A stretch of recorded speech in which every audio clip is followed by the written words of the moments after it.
Diets don't work. Diet culture has destroyed Yeah. women's psychological health for decades. I grew up in France where every single cover of the magazine was like how to lose 15 pounds in 2 days. The problem with this stuff is it can be overwhelming, and the people who are espousing it, we can't live to their standard. But I Yeah. can actually live to your standard. I am passionate, obsessed with making behavior change easy for people. Easy, sexy, fun. I just really want to help people take that first Yeah. step. And that's why I developed this concept of the hacks. If you're lost, overwhelmed, sick, start with my glucose hacks. Even one cherry tomato, one baby carrot before your next meal is already amazing. Be proud of yourself. Start anywhere. That's the key here. It's getting you in a state where then you can go on to bigger and better things. These are the first place to start.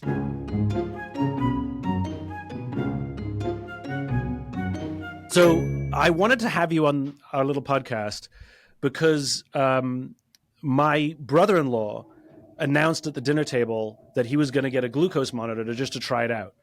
So of course, my sister and I were like, all right, we're in. And for 30 days, we did glucose monitoring, and it was absolutely fascinating. And in the course of this, we all became huge fans of yours. How did you start becoming a glucose obsessed? It's not a childhood dream. It's a good question you raise because I don't have diabetes. Nobody in my family has diabetes. Usually when you think glucose or blood sugar, you think diabetes, right?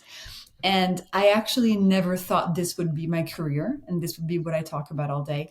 But it came about through my own personal health problems. So when I was 19, I had a very bad accident. I jumped off a waterfall and broke my back, snapped one of my vertebrae.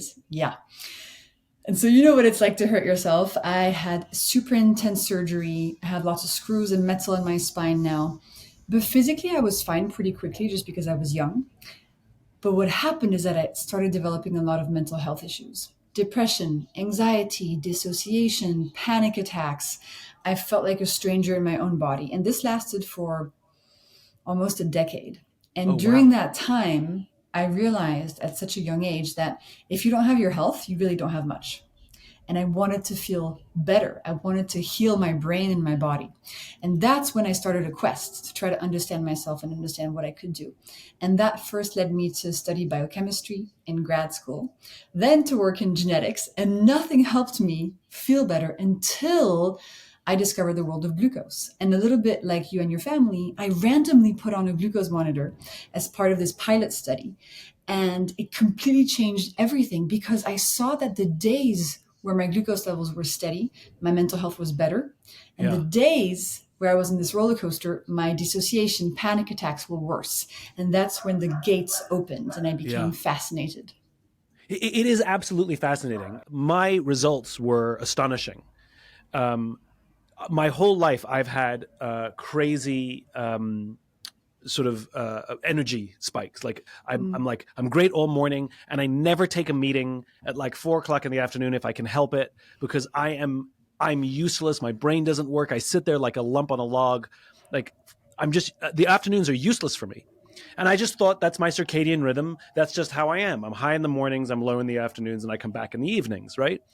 Then we're doing the glucose monitoring, and I'm getting better at understanding how to manage the spikes. And something remarkable happens, which is my energy is steady all day. I have perfectly steady energy. I can work all day. I don't have the peaks and valleys like I used to have. And it has been game changing just from a productivity for one, but also just feeling good, you know? Because when you're tired, everything feels compounded. Your emotions are compounded. Fatigue is a killer. And that afternoon fatigue is gone. And usually, actually, if we feel crappy in the afternoon, we don't realize that it could be caused by the way we ate at breakfast, right? It's hard to put two and two together, to realize that what you ate 6 hours ago could be impacting how you feel now. That's not an obvious connection for people to make. And that's the connection that I had to start making. But yeah, as you said, it's when we study our glucose levels, so many things fall into place. You know, cravings, hunger hormones, energy, your mitochondria function better. You're actually creating this healthy, sustained energy from within your cells. But when you're on a glucose roller coaster, spike, drop, spike, drop, spike, drop, lots of things can go wrong, from mental health for me to hormones to skin to inflammation in the brain, etc. So it truly is the foundation of living a life in which you feel good in your body and you can actually go and do the things that you want to be doing. It's also worth noting that I'm not one of those people that like wears a monitoring device, wears an Aura ring. I mean, I've tried them all, and I think they're all fun, but I'm not numbers obsessed where I'm tweaking my life to I'm not biohacking. Like none of these things have ever really had long-term impact or value. And this was the one where I was so concerned about spiking my glucose. I actually lost 4 pounds of weight because I wasn't snacking at night anymore. And the way I used to deal with my energy drops was either with coffee or with sugar. I'd have a chocolate bar in the afternoon to get some energy back, which now I'm learning only made life even worse. Well, it wasn't actually giving you energy because sugar, we mistake the feeling of sugar for energy, but actually what we feel is dopamine. So when you eat something sweet, like a Yeah. chocolate or a candy bar or a muffin in the afternoon, you feel a sort of rush in your brain. You go like, whoa, Yeah. you feel awake. That's dopamine. That's the pleasure molecule in your brain. That is not energy. But we're all Wow. confused. Yeah. And it lasts, for several minutes. But then on the inside, your mitochondria, which are actually making energy in your body, they get stressed out by a big influx of sugar, by a big glucose spike. Your mitochondria are meant to receive steady levels of glucose throughout the day in a very balanced way. But when a big spike comes their way, they go on strike. They're like, too much information, cannot deal, need to take a nap. And as a result, they're not making this ATP, this energy effectively for you, and you feel tired. And that leads to chronic fatigue. If you're So tired, you keep eating sugar because you think it's going to be good for you, but you're just making the problem worse. so good. So let's take a step back here. What is glucose? Why do glucose spikes? Why are they unhealthy? What's happening inside our bodies? What actually is it all? Okay, so glucose is your body's favorite source of energy. Okay, so every single cell in your body is burning glucose for energy. So if you're a listener listening to us, your brain cells right now are burning glucose to make sense of what we're saying. If you make a fist with your hand, the muscles in your hand are going to burn glucose to contract. Every part of your body runs on glucose. And the way that we give this very important molecule to our body is by eating, specifically by eating two types of food: starches. So that's bread, pasta, rice, potatoes, oats, tortillas, and sugars. So anything that tastes sweet, from chocolate to banana. Starches and sugars turn to glucose in our body. Now, here's the trick, right? Do you have a plant at home, Simon? Do you take care of any plants? Okay. You know that your plant needs some water to live. But if you Yeah, give your plant too much water, what happens? it dies. Exactly. The human body is the same. Some glucose, fantastic. Too much glucose, problems start happening. And specifically, when during a meal you give too much glucose to your body, that leads to a glucose spike, which simply means just a lot of glucose arriving at once. And these spikes have consequences. Inflammation, which is one of the biggest drivers of disease in the world. And this can show on your skin as acne, rosacea, psoriasis, but also underpins so many chronic diseases, from heart disease to cancer. So first thing is inflammation. Second thing is glycation. Glycation is a fancy word for aging. The more glucose spikes you have, the faster you age. And Wow. this shows on your skin as wrinkles, but also on your insides. Your organs slowly deteriorate. And then last big problem that happens when you have a glucose spike is that your body rushes in to try to get that glucose level back down. And the way it does that is by releasing a hormone called insulin. Insulin grabs all the excess glucose and puts it away in your liver, in your muscles, and in your fat cells. And that's one of the ways you gain fat on your body. And over time, too much insulin in your body leads to type 2 diabetes. And that's just three of the things that happen, right? But depending on your medical history, your body, your genetics, you can get a whole range of symptoms from these spikes. For me, it was depersonalization. For somebody else, it could be infertility, right? Glucose spikes are not good for us. And most of us, Estimates put it at about 80% of the population. 80% of the population who does not have diabetes are still experiencing these spikes on a daily basis, like you, and we suffer the consequences. So managing the glucose spikes is a way of obviously reducing all those things. So now let's get into it. How to manage glucose spikes. So one of the big takeaways I learned from you is the order in which we eat. Yeah. And so vegetables first, then protein, then starch. A plus. Good I'm job. obsessive now. I'm obsessive. And I noticed the difference immediately. Like I went out to a pasta restaurant with friends. I know what it's going to do to me. I happen to be wearing my glucose monitor at the time. I know exactly what it's going to do. It's going to spike it like crazy. So I ordered a bunch of side vegetables, and I told the waiter to bring it first. So I sat there and ate a bunch of broccoli first. And then I had a huge pasta meal, and I had no spike. It was astonishing. It was amazing to see. That's amazing. And actually, when you think about it, I'm going to explain why this works in a second. But traditionally, in Italy, this is what they do. They have antipasti at the beginning of a meal, which is generally grilled vegetables. So we've known this stuff for a long time, but have lost touch. So the food order thing. So scientists discovered that if you eat the elements of a meal in a specific order, you could cut the glucose spike by up to 75% of the same exact meal, just by changing the order. And as you said, and honestly, good job remembering that, veggies first, proteins and fats second, and carbs and sugars last. And so why does this work? Because I'm going to test you now. You ready? Yeah. Because veggies contain a very good substance called fiber. Yes, exactly. So fiber in the veggies is the key here. Good job, Simon. When you have very excited that I got that right. When you have a fiber at the beginning of your meal, this is what happens. It has time to reach your upper intestine before anything else. And there, the fiber deploys itself onto the walls of your upper intestine and creates a sort of protective superhero mesh, right? I like to see fiber as a superwoman there to protect you. Once that mesh is in place, if you have pasta afterwards, pasta contains glucose. Those glucose molecules from the pasta are not going to be able to go through from your upper intestine to your bloodstream as quickly or as much as they would if that fibrous mesh was not there. So you're still getting all the pleasure from the pasta and all the deliciousness, but to your body, it's landing much more softly. Your body's not receiving this big spike in the bloodstream. Rather, that protective fiber shield is slowing down the velocity. And that's why you see a smaller spike when you have the veggie starter. And it is such an easy thing to do. And I don't know if you've noticed it, but it impacts your energy, your cravings for the rest of the day, how you feel. It's just like, it's amazing how quickly glucose levels are able to be modulated by what we do, and then how quickly we feel the benefits. And one of the reasons I lost weight was, so I went out for dinner and I ordered fish with vegetables and I got onion rings because I like onion rings. But I followed my glucose goddess advice and I had my vegetables first, then I ate my fish, and then I only ended up eating 2 onion rings as opposed to 6 or 7 because I was full. So I had the joy of the onion rings without the excessive amount of fat from the fried food. And so it didn't affect me at all, which was great from an energy spike to gaining weight.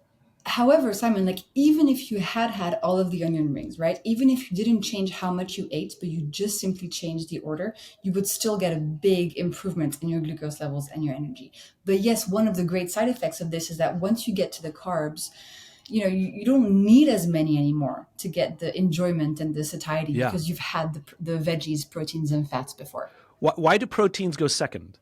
So the veggie, I understand, produces this protective mesh. What does the protein do? So the protein has an effect on what's called, it's not a very appetizing word. It's called gastric emptying. So it's the speed at which food moves from your stomach to your upper intestine. So protein slows down gastric emptying. So what you're trying to do is you're trying to stack all the stuff that is going to pass through more slowly into your upper intestine. And then at the end, bring in the pasta or the carbs that are going to be slowed down by the fiber and proteins and fats that are there before. So interesting. Okay, talk to me about the importance or detriment of water. So I've had people tell me not to drink water before my meal because it dilutes the digestive enzymes, blah, blah, blah. So am I allowed to drink water before? Can I drink water during? Do I have to wait to drink water? Like, how does water play? You have to completely stop drinking water for the rest of your life. No, I'm kidding.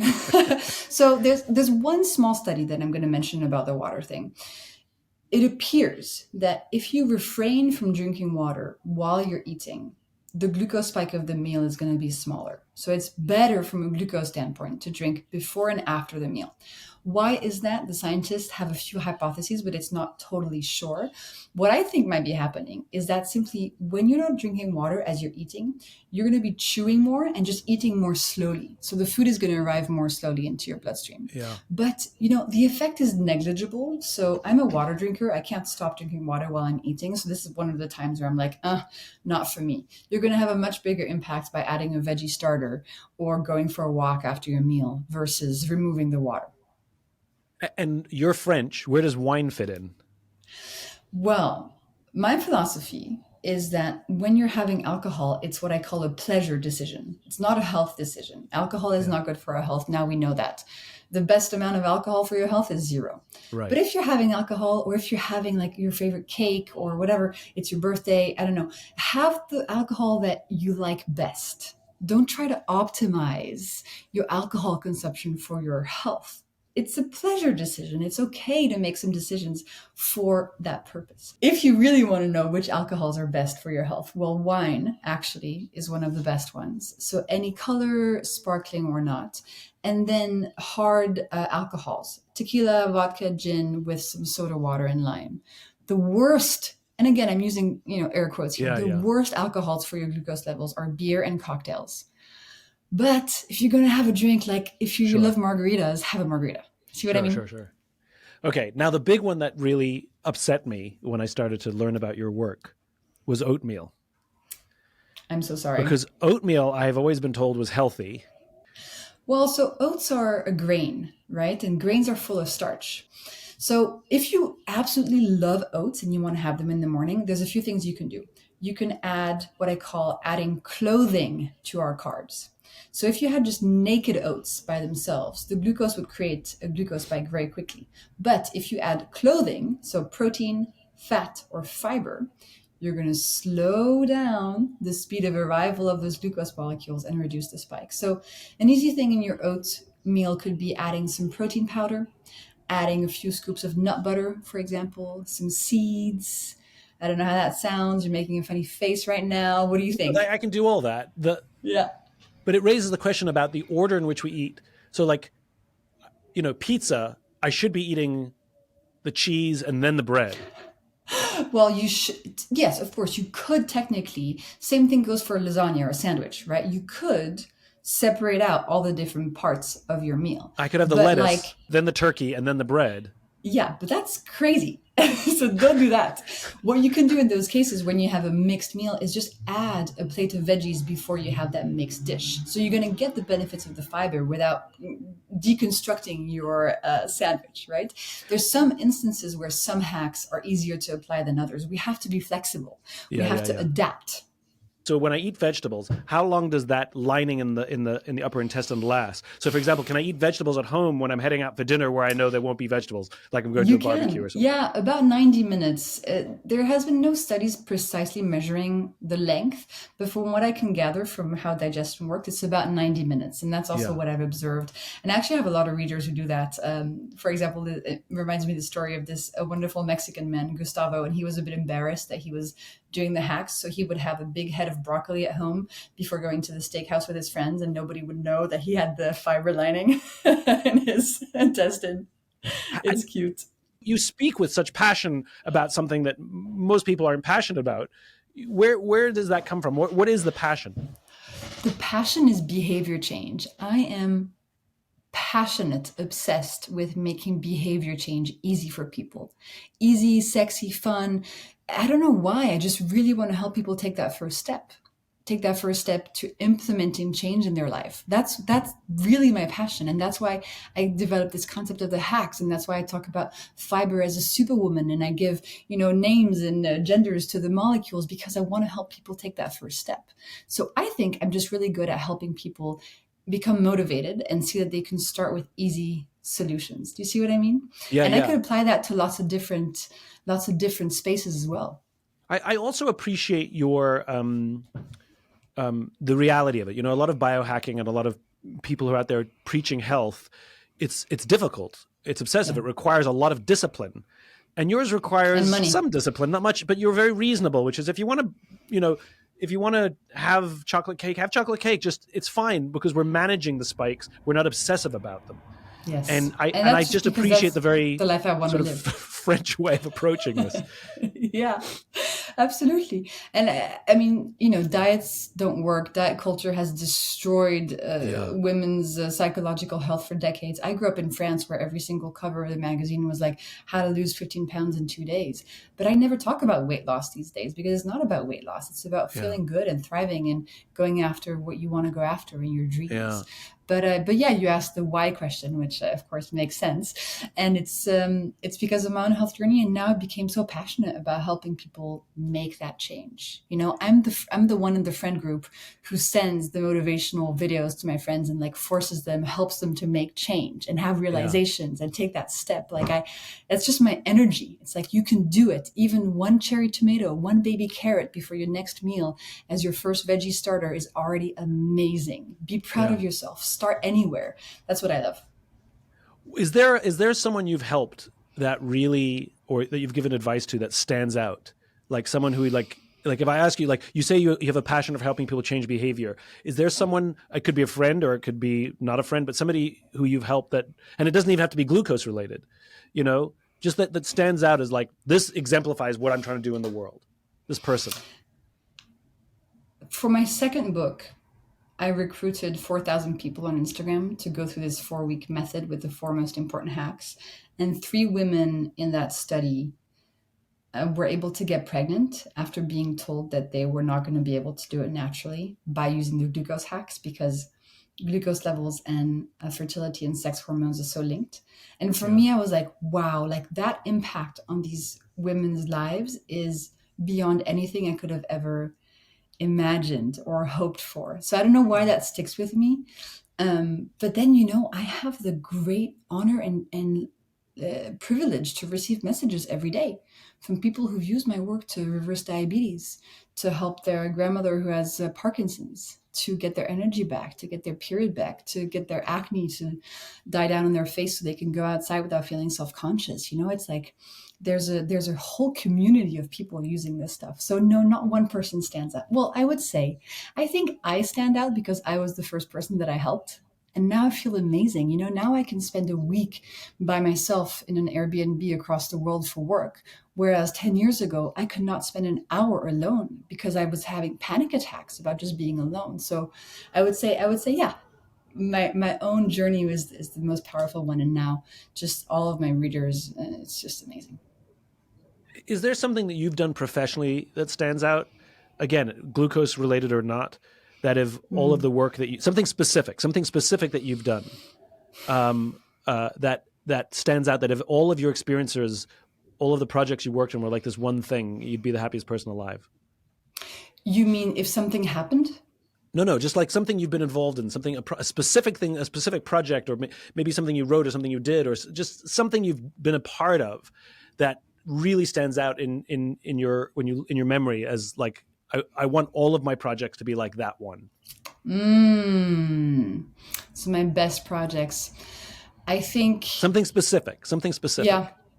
to be honest, I think it's the new supplement I just launched, and it's not a plug. I'm just saying this because it's a product and a project that I took from start to finish, and I was involved in every single minute decision, from which logistics center we're going to work with, to the padding and the font size on the bottle, to the color of the capsules, to the formulation, to how the cap is going to be embossed, to what I'm going to write in the postcard coming in the mail, like to the website, to the emails. I'm obsessed with consumer experience products, and so having the ability to make that baby from scratch was amazing. Because with books, you don't do it all alone. There's a publisher and they have opinions on the cover and the blah blah, and it's like it's much more of a process. Whereas this, it felt like it just came from the depths of my being, and it's like this is so much work and so much precision and perfectionism and thoughtfulness that went into this that I'm so proud of it. It was grueling, but amazing. Tell me an early specific happy childhood memory. Playing in the waves on the beach in the south of France with my dad. I was born in the southwest of France on the Are you, Atlantic are you coast thinking in, about in one Biarritz. incident in particular? Yeah, yeah. So we were at the beach and we were in the waves. My dad was holding me and he was teaching me how to do le bouchon, which means like when you go up the wave and down the wave and up the wave and down the wave. And I don't know, I just remember that being so joyful. I've always been scared of water, and I think for me it was the first time maybe where I felt safe Yeah. in that space. And then I broke my back jumping off into the water. You know, water and me have a history. So Yeah, I it think sounds that like was it. my earliest memory of feeling safe in the water. What I love about that story is Yeah. that's very much how you describe who you are, which is you're the friend who's sending the motivational videos and things to everybody. And I guess the waves, it's the I'm going to use a big word, the vicissitudes. It's just the ups and downs of life. You know, like the waves that, you know, that if you stand still, you're gonna get hit. You're gonna think Mm. everything's fine until the next big wave comes, and then you get, you know, salt water in the face. And you had someone show you how to manage the ups and downs of the waves, and That's now very you in true. turn are doing that. You are holding us, and you are showing us how to manage the ups and downs of life, and and you're teaching us these skills. And then And we, the ups and just downs like of you no glucose longer need your levels. dad, Yeah. like we learn these skills ourselves, and you are basically become your father. You're I guess guiding us through so. the up, whether it's professionally through folks like us who are devotees to your work, or just your friends through, I bet you're the one they go to when they're having troubles in their relationships. You're the one they come to for advice when they want to change career, or they're having problems at work or problems with their friends. Like I you're the one love holding listening to somebody through the people. ups and downs. Yeah, I love holding space for people, but you know, I don't want it to sound like I have everything figured out. I have, you know, I cry all the time. I have emotional ups and downs. I have a great therapist and great friends who also hold me, right? I'm not this like perfect being, but I do love holding space for people and helping them, especially go through the difficult, the dips, right? Because if you're able to Yeah. really metabolize the difficult feelings and really get into them, then you're able to come back up. The worst is when you get stuck at the bottom because you're not able to feel the stuff fully, so you never get to the next stage. So I'm good at helping people really be in their feelings. If you Well, come to me and you're crying, I'm not going to tell you don't cry. I'm going to be like, yeah, that's fucking sad, and just stay with you until you're done crying. and by the way, the way a why works is the thing that you give to the world is also the thing you need the most. Mm, And that's the relationship of a why. that's beautiful. So, you know, I like how you caveat, I don't have it all figured out. I would imagine you didn't. And I think it's sort of, I understand glucose now because there's so many hacks now. And, you know, the problem with this stuff is it can be overwhelming. And the people who are espousing it, that, you know, when you're a hammer, every problem's a nail. Yeah. And, you know, everybody thinks everything is cured by their thing, you know, which of Mm, course is nonsense. I'm sort of skeptical when somebody thinks that their thing is the solution to all the world's ills and all your body's problems, which of course is just not true, you know. um, and I appreciate that your attitude is more moderated, you know. This yeah, is and I will caveat the glucose thing, Simon, because glucose levels are just one window through which to approach better health, yeah, right? When you manage your glucose levels, a lot of other things fall into place. You eat more fiber, you eat fewer processed foods, you eat less sugar, you move more. You know, all of these things that we know as common sense things that everybody should do.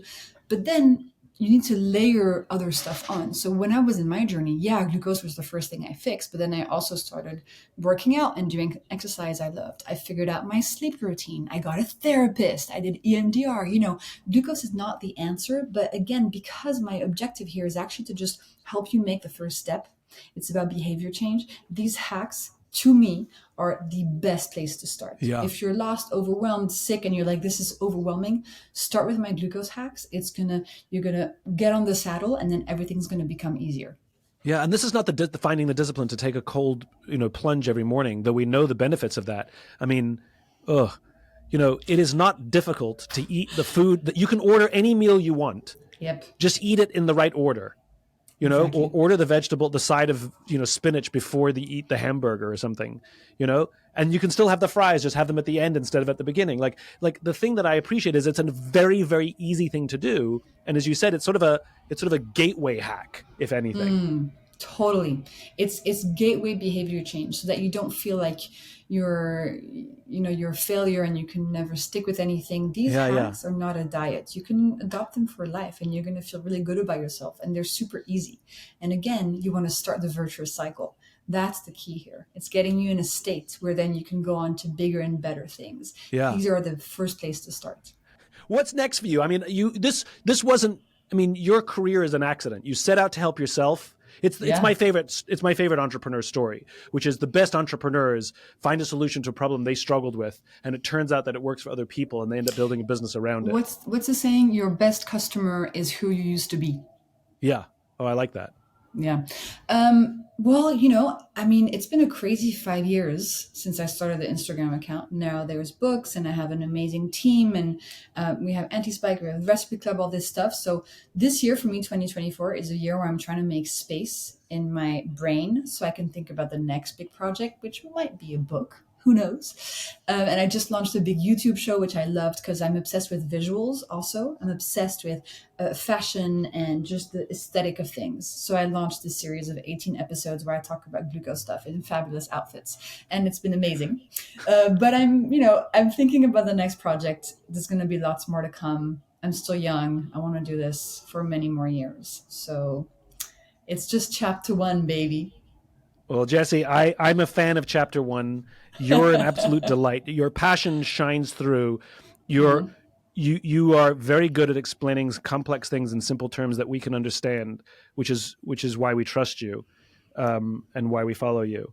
Thank you, And Simon. because you were the first guinea pig. Yeah, It's where the passion comes from. Uh, totally. so great to meet you. Really a You pleasure. as well. And can I say something? I loved your book. And so I was so honored when we got the email saying you wanted me on your show. I was like, oh my God, the Simon from Start With Why? Like, yeah, of course I'll be on this podcast. So I'm a fan too. So Oh, we're just thank you, thank amongst you. fans here. Oh, I love this. Well, I mean, by the way, can I offer unsolicited advice for the long For term future? sure. Yeah. When I discovered the Start With Why, it was very similar to your story, Mm, which is I went through darkness. I was an entrepreneur I had success in the sense that my business survived for 3 years, but I lost my passion for it, and the loss of passion was a dark place for me, because I'm mm, I'm supposed to be happy go lucky. And the discovery of the why became profound for me because I realized that what was missing in my life, which is I knew what I did and I knew how I did it, but I didn't know why. And oh, like you, I turned myself into the guinea pig for my own work, not for any other reason, but out of absolute curiosity because it seemed to have an impact. I wanted to see how far that impact would go. And I always kept looking for things I hadn't done to see if it would work. And it just kept mm, working. It's much like yours. And one of the huge profound shifts I made in my life was I stopped talking about what I did and I started talking about what I believed. oh, And I'm the same idiot the day before as I was the day after. The difference was I wasn't talking about the manner in which I was bringing my cause to life. I started by talking about the cause itself. And one of the results is it gave me flexibility because if I hadn't done that, even if I launched Start With Why, I'd be the why guy only. And I've been able to write other books about other subjects and do other things, but it's all contained within my cause, which is to inspire people to do the things that inspire them. And I've been able to articulate a vision, a world in which the vast majority of people wake up every single morning inspired, feel safe wherever they are, and end the day fulfilled by the work that they do. Right? And I think the same is true for you, which is glucose is you tripped over it.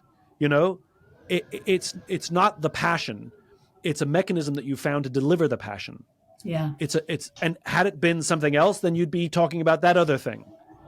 But the thing that would be consistent, whether it's this thing or another thing, is the holding space and holding people through the ups and downs so that they can learn and manage it themselves.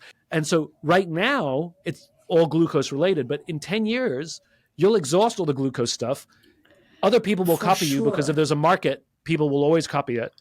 For There'll be sure. 100 glucose supplements on the market by bigger companies, you know, but the thing that will always remain true and honest is the cause that inspired the obsession with glucose in the first place. Completely agree. And I think the place I'm going to go with this is taking that passion and that cause and the framework of how to help people actually do stuff. And I love the term you use, self-reliance. I really want to go into the nervous system regulation and mental health space, because I love talking about glucose, but I'm even more passionate about mental health, and I haven't even explored how to get into that yet, right? And it's always been in the back of my mind that glucose was chapter 1, and that I was going to get to different parts of life and the human experience with that same framework and that same cause. And you said it so well, so thank you. And I think my special sauce is turning complicated stuff into easy steps. Yeah. Being really human in the way I deliver things, so it's not a difficult diet that you can fail at. Using visuals. I'm really good with visuals. I'm a very visual person. I think in another life I would have been a graphic designer. And so how can I find a visual way to represent your nervous system state? Because with glucose, it's easy because we have glucose levels. And that's why it's so viral and people get it instantly. I could remove the words from my graphs and people would still get the message. That's how universal it is. But I haven't figured out what that visual is for mental health and nervous system yet. But it's a big quest of mine. Well, I wish you nothing but Godspeed on your journey, because thank you, Simon. I think the work that you do is profound. And I think more importantly than your work is you. As I said before, you care a lot. Some of the people who are putting out, biohacking techniques, they're obsessive and they're doing it themselves. And I think what I love about you is you're not even obsessed about your own stuff. You're more relatable than some of the other people putting out their stuff who are so obsessive about their own work. We can't live to their standard, but I can actually live to your standard. I can actually, you make it very achievable. And the fact that you're healthy and happy again after going through some really bad stuff makes it much more attainable to somebody like me, who's not obsessive about some of these things. Yeah, and I don't always do the hacks. Sometimes it's Sunday morning and I want a 5-pound chocolat and orange juice, and heck, if that's what I want, I have it, right? This is lifelong. To me, the hacks are things like brush your teeth, drink enough water, wear sunscreen. If you forget to drink enough water one day, are you going to feel really guilty and ashamed? Of course not. You're just going to drink more water the next day. That's the level at which I want to be operating, sort of a public health, good practices, common sense level. I've just been able to bring it back in a society and in an age where we're so disconnected from these common sense practices that from an ancestral perspective, we've known for centuries are good for us. If you want to hear more of Jessie's work, check her out on Instagram, YouTube, all the other places. Glucose Goddess. Read her books. Just everything she does, stay tuned, because I think we're only seeing the beginning. As you said, this is just chapter 1. Thank you, Simon. You're awesome. So good. If you enjoyed this podcast and would like to hear more, please subscribe wherever you like to listen to podcasts. And if you'd like even more optimism, check out my website, simonsinek.com, for classes, videos, and more. Until then, take care of yourself, take care of each other.